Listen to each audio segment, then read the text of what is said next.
Every year in this country, we count everything about a child's education. Attendance, percentage, rank, which stream they chose, which college they got into, which one they did not. But there is one number this country has never once published. How many of our children are on antidepressants? Not an estimate, not a survey of 1,500 teenagers in one city, an actual count. It does not exist. Nobody is keeping it. Tonight, I want to find out why. I am Ravi Santlani, and this is the Education Verdict. Straight questions, real answers, no fluff. Brought to you by ScooNews, India's leading education media network.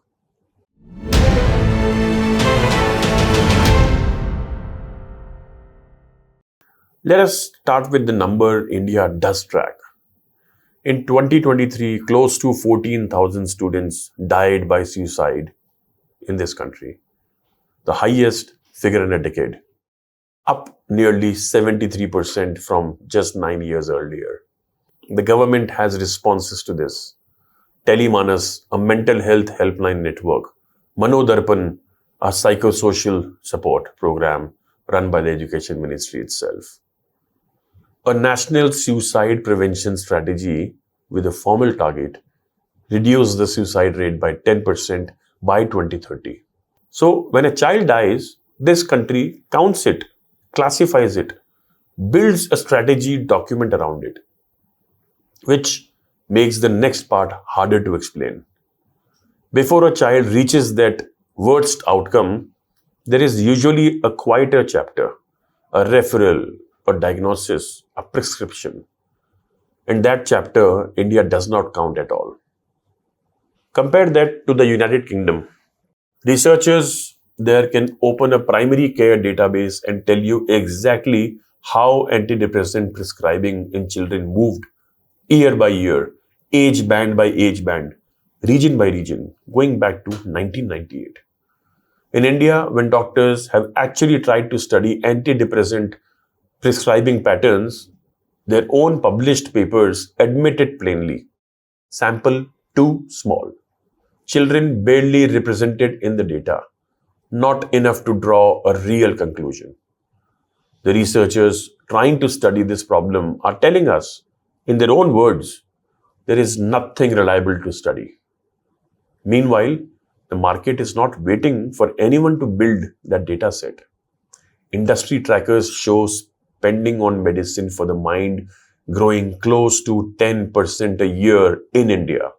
A psychiatrist in Mumbai told a reporter recently, a decade ago, families would not even say the word antidepressant out loud. That hesitation is gone. The prescribing is accelerating. The counting never started. This is not an accident. It is the predictable result of how the system is built. 1. Mental health care in India is overwhelmingly private. A child sees a psychiatrist in a private clinic, pays in cash or by card, and that visit never touches a single government health record. 2. Even where national mental health surveys exist, they are periodic, not continuous. A snapshot taken once, then years pass before anyone looks again. You cannot manage a rising crisis using a photograph taken years ago. 3. Schools, the one institution in daily contact with almost every child in that age group, are entirely outside this loop. A school is not a healthcare provider. It has no legal channel to know what happens once a struggling student walks out of the gate and into a clinic. 4. And this is the uncomfortable one. Stigma is not just a social attitude here. It is a design feature. Families do not want this recorded anywhere. Doctors are cautious about flagging minors into any centralized system. So even where a registry could technically exist, almost nobody in the chain is asking for one. Put all 4 together and you do not get a gap in the data. You get a system engineered quietly to produce no data at all. Here is why this is not an abstract complaint about missing spreadsheets. A principal in this country can tell you to the decimal point her school's board results, she cannot tell you how many of her students are currently being treated for depression or anxiety. A teacher notices a child go quiet, stop raising a hand, stop turning in homework, and there is no system asking her to do anything with that observation. Because officially that observation does not connect to anything downstream. We only build urgency around the number we already have, the suicide count, the worst possible outcome. Every serious child health system in the world works the other way. You track the early signals, so the worst outcome becomes rarer, not the headline. I want to be precise here because this is where it is easy to get careless. This is not an argument against medication. For many children, it is exactly right. It can be the difference between a child who copes and a child who does not. This is not about shaming a parent who made that call. It is about a country that ranks every child by percentage, refusing to extend that same discipline to the system meant to protect them.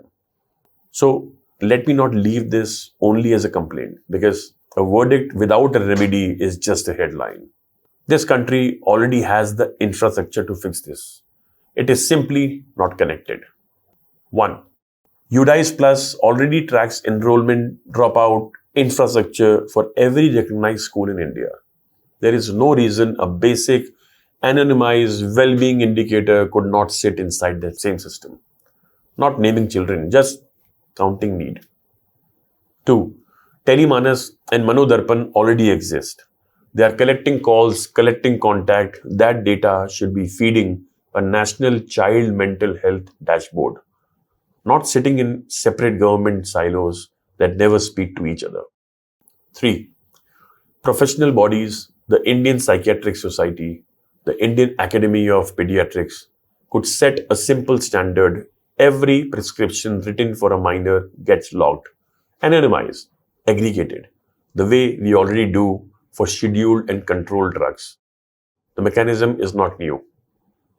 The will to apply it here is missing. 4. And this one is for every school leader watching.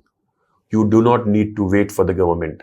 Build a simple internal practice. Train your counselors to ask gently with consent whether a struggling student is already under any kind of care, not to police the family. So the schools stop being the last to know. We built a country that can tell you a child's rank in a class of 600. We cannot tell you how many children in that same class are quietly being treated for depression.